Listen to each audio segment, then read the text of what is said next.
బాపట్ల జిల్లా సూర్యలంక అడవి ప్రాంతంలో ఫారెస్ట్ భూముల్లో అటవీ అధికారులు, range officer, VRO, forest gourd ముగ్గురు కలిసి చేసిన అక్రమాలపై విచారణ జరిపి చర్యలు తీసుకోవాలని ప్రజా సమస్యల పరిష్కార వేదిక ద్వారా జై భీమ్రావు భారత పార్టీ బాపట్ల జిల్లా కలెక్టర్కి ఆర్జీ ద్వారా విన్నవించారు. ఈ సందర్భంగా నాయకులు కోటయ్య, వినయ్, రాజు, హెబెల్లు మీడియాతో మాట్లాడారు.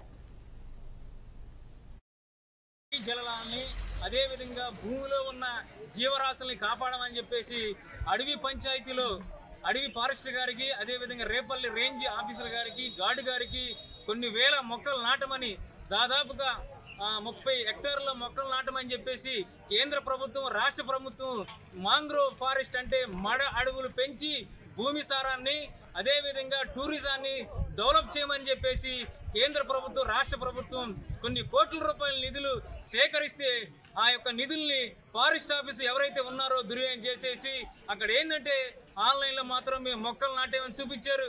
అదేవిధంగా అక్కడ లొకేషన్కి వెళ్తే ఒక మొక్క కూడా లేదు. ఎంత దుర్మార్గం అండి.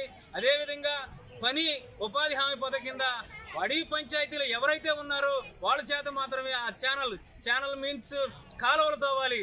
ఆ కాలువలు కూడా మిషన్తో తవ్వించి పేపర్ మీద ఏమన్నా మనుషులతో చేపించామని చెప్పేసి ఫారెస్ట్ అధికారులు యొక్క అవినీతికి పాల్పడ్డారు. అంటే ఈ యొక్క కేంద్ర రాష్ట్ర ప్రభుత్వాలు అడవులు పెంచి పర్యావరణాన్ని, అదేవిధంగా వాతావరణాన్ని రక్షించమని చెప్పేసి కోట్ల రూపాయలు వెచ్చిస్తే ఈ రోజున ఫారెస్ట్ అధికారులు, రేంజ్ ఆఫీసర్లు, గార్డు గారు వీళ్ళందరూ పెద్ద స్కామ్ చేసి అక్కడికి వెళ్ళి చూస్తే ఈ రోజున స్టిల్ నౌ ఇప్పుడు కూడా చూస్తే ఒక మొక్క కూడా లేదు.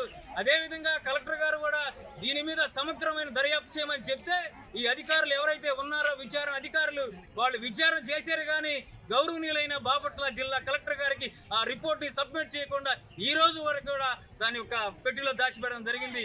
మరి కలెక్టర్ గారు వాళ్ళు పిలిచి మీరు ఏమైతే విచారణ చేశారో ఫారెస్ట్ మీద